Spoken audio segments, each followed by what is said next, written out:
If you feel like you're starting from zero in 2026, listen carefully, because you're not late, you're not behind, and you're definitely not the only one.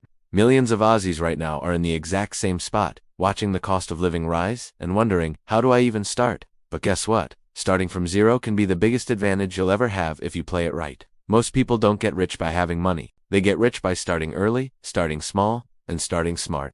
And today, I'm going to walk you through the exact steps I would take if I had to rebuild my entire financial life from scratch in 2026. So sit tight, because the first step may not be what you think. Let me be honest with you. Everyone thinks starting from zero is a disadvantage, but in reality, it forces you to avoid the biggest traps that wipe out investors. When you have no money, you can't afford dumb mistakes, emotional decisions, or chasing hype. You're forced to build habits that actually make people wealthy. Starting with nothing means you build discipline from day one. It means every dollar has a purpose. It means you learn to invest the right way, without greed or panic. And trust me, those habits will make you unstoppable in the long run. So let's jump straight into what I would do if I was in your exact position. Starting from zero in 2026, the first thing I'd do is not invest. Surprise, right? Because the fastest way to destroy a portfolio when you're starting from zero is simple. You invest early, and then life throws you a bill you can't pay. So you're forced to withdraw at the worst possible time.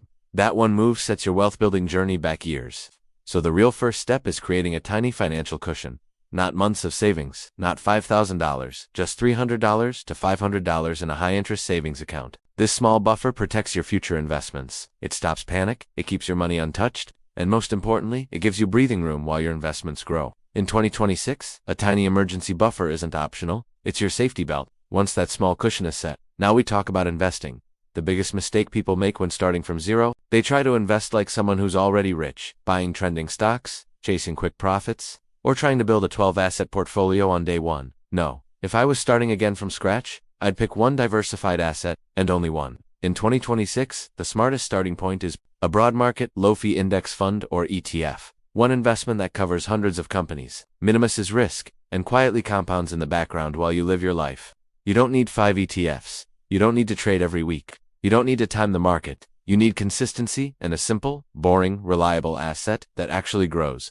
That's how real long-term wealth is built.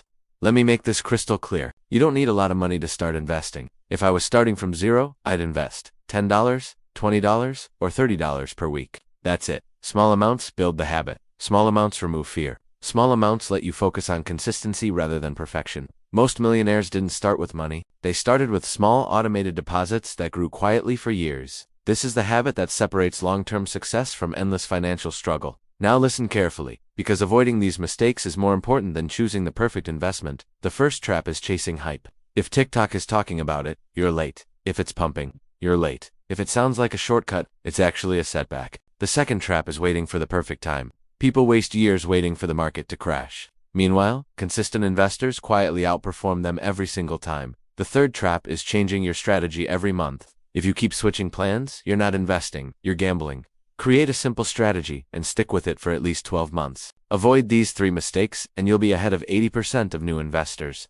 Build a simple 12-month roadmap if I had to rebuild from zero in 2026. This is the exact 12-month plan I'd follow. Months 1 to 2, build a $300, $500 emergency cushion. Set up a high-interest online savings account. Open a low-fee brokerage account. Research one broad market ETF months, 3 to 6. Automate weekly investments, $10, $30. Stop checking the market every day. Focus on consistency, not results. Months, 7 to 12. Increase investment amounts only when income increases. Ignore hype cycles, FOMO, and get rich quick content. Let compound interest quietly grow your base by the end of 1 year. You won't be starting from zero anymore. You'll have money saved, money invested, and more importantly, the habits of someone who knows how to build wealth. Here's something nobody talks about. You don't get rich from cutting coffee. You get rich by increasing your income over time. When you're starting from zero, your goal shouldn't be to save every dollar. It should be to create more dollars. In 2026, that means learning a high-income skill, asking for a pay raise, taking a certification that boosts your salary, starting a small weekend side hustle, selling something you don't use, improving your resume, and applying for better-paying roles. Your income is the engine. Your investing is the fuel. And consistency is what gets you to your destination. Starting from zero is easy. Staying invested is the hard part. Markets will drop. News will scare you. Social media will make you feel like you're missing out. But wealth belongs to those who stay calm when everyone else panics. If I was starting again, I would train myself to do one thing: stay invested, no matter how loud the world gets. Emotional control is a superpower, and it's free. So if you're starting from zero in 2026, remember this: you're not behind, you're not late, you're not unlucky. You're right on time, and you have a chance to build your entire financial future from the ground up, the right way. Start small, stay consistent, and let compound interest do its work. And hey, if this video helped you in any way, please hit like, share it with someone who needs it, and subscribe for more content that actually helps you grow financially. Before you go, tell me in the comments, what should the next video be about? Should I cover which ETFs to pick in 2026? Or how to create a perfect investing plan for beginners? Let me know. I'll make the most requested topic next.